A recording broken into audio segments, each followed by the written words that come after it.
Absolutely right. Number one, I'm a Pittsburgh Steelers fan. What division is the Cleveland Browns in? The AFC North, the same division as the Pittsburgh Steelers. So, of course, that would be the number one reason. But in all seriousness, I will tell you this. Mad, profound respect for Baker Mayfield and what that brother did last year. And I believe in his skills, and I believe he's going to be big time. And I believe they have exceptional talent on Cleveland. But for an organization that hasn't even touched on mediocrity, let alone relevancy, for pretty much the last 2 decades, for everybody to be talking about them like they're some Super Bowl contender without having not having played together yet, it's quite nauseating. I know Odell Beckham Jr. is a bad brother. I know Jarvis Landry can play. And Njoku's been a guest on this show. Like him a lot. Wish him nothing but the best. And the brother can play. Offensive line is nothing to sneeze at. You look at Nick Chubb. He can ball. We saw him at Georgia. We saw him last year in the NFL. And Kareem Hunt, after his 8-game suspension, he'll be back there. And so when you look at it from that perspective, and that's just on the offensive side of the ball, I can understand people saying, on paper, look at these brothers. But this is the National Football League.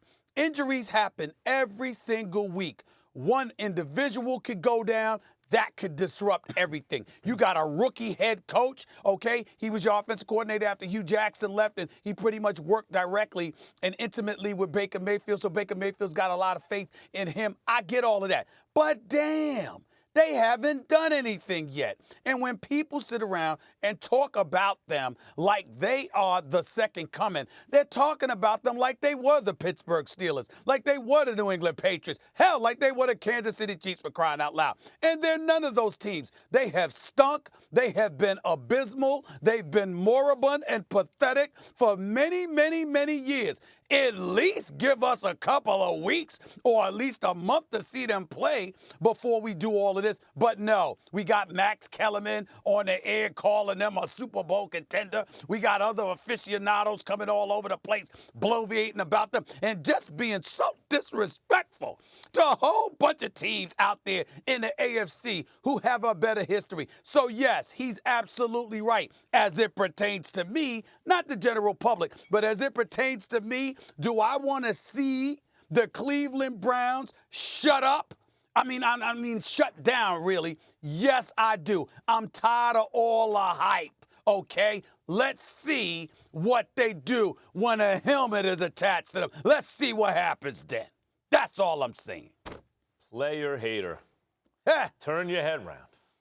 Player hater. hater. On the ground. They ain't play yet, Max. You've been robbed, Stephen A. They ain't play yet, man. Everything you just said is why everyone's rooting for the Browns. Every normal person's rooting for the Browns. Okay, you're a Steelers fan. You get a pass for that. Yeah. But to be hating on them when they're obviously now good. Look, all the history you point out is why this is more awesome. That's ancient history, really. You're talking about, into modern history, year after year after year of just terrible team after terrible team. The team relocated. The fans fought to get the Browns franchise back. It's a new franchise, a different franchise, but they get to keep the Browns name, the Browns history. The fans did that because they're so thirsty for football in Cleveland. LeBron was huge, but that's not a basketball town. The Indians are good. That's not a baseball town. It's a football town, the dog pound. These are the most deserving fans, probably of any sport in the world, to finally have a winner. We're not even saying Super Bowl winner this year. We're just saying a contender. I could have been a contender on the waterfront. Marlon Brando, Stephen A. They're finally a contender. Yes, they are. You want to talk about history? Let's talk about recent history. Like, what were they last year? 7-8-1. And the first half of the season, they were, what was their winning percentage? What, they have 2 wins the first half of the season under Hugh Jackson? And then they went on a tear at the end of the season. They finished 7-8-1 last year. Now, Baker Mayfield's a year more experienced. They add Odell Beckham Jr. Odell Beckham Jr. And in the second half of the season, Kareem Hunt to a 7-8-1 team. The history you're talking about predates the quarterback. You can't win without a quarterback in the NFL, especially in the last 20 years. And they've never had one until now. And the fact that Baker Mayfield is talking like this, the franchise quarterback is chugging beers at a Cleveland Indians game and talking smack back at the media, makes it better because you're right, there is enormous pressure. All eyes of the football world on them. A rabid fan base. Stephen A. Smith talking on TV saying, damn right, I hope they lose. There's all this pressure. Do they just humbly and quietly come out and take pressure off? No. No, no, no. The quarterback is talking. By the way, checking the wideouts.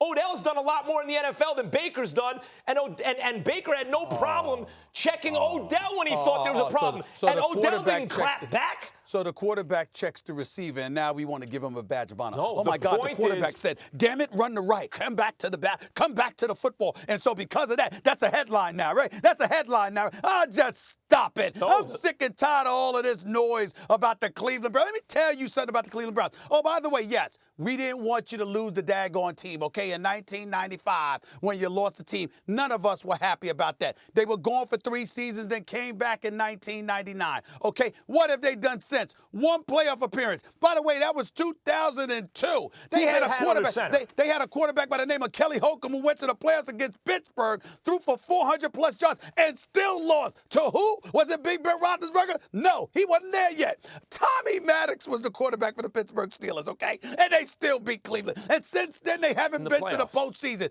You guys want, all I'm saying is this. People like you, Max, sitting up there, oh, you know they're a Super Bowl contender, right? I mean, they're a Super Bowl contender. I'm sorry. Listen, I got mad respect for Odell Beckham Jr. How many playoff appearances did he make with the Giants? 1. Jarvis Landry, nice player, really good player. I really like him. When he showed up in the playoffs against the Pittsburgh Steelers when he was a Miami Dolphin, didn't quite work out for him. Njoku can ball, Nick Chubb can ball. I get all of that, but all I'm saying is, my God. So the hype is real is what Baker's saying. Well, I'm saying, could you show up and do something? I mean, could they play 2 weeks? You want them to show up? You want them to show up and do something before the season begins? No, I want you all, people like you, to shut up, be quiet until they play. How y'all sitting up there talking about them like they're a Super Bowl contender? They ain't even play a week together yet. Come on. Thanks for watching ESPN on YouTube. For more sports highlights and analysis, be sure to download the ESPN app. And for live streaming sports and premium content, subscribe to ESPN+.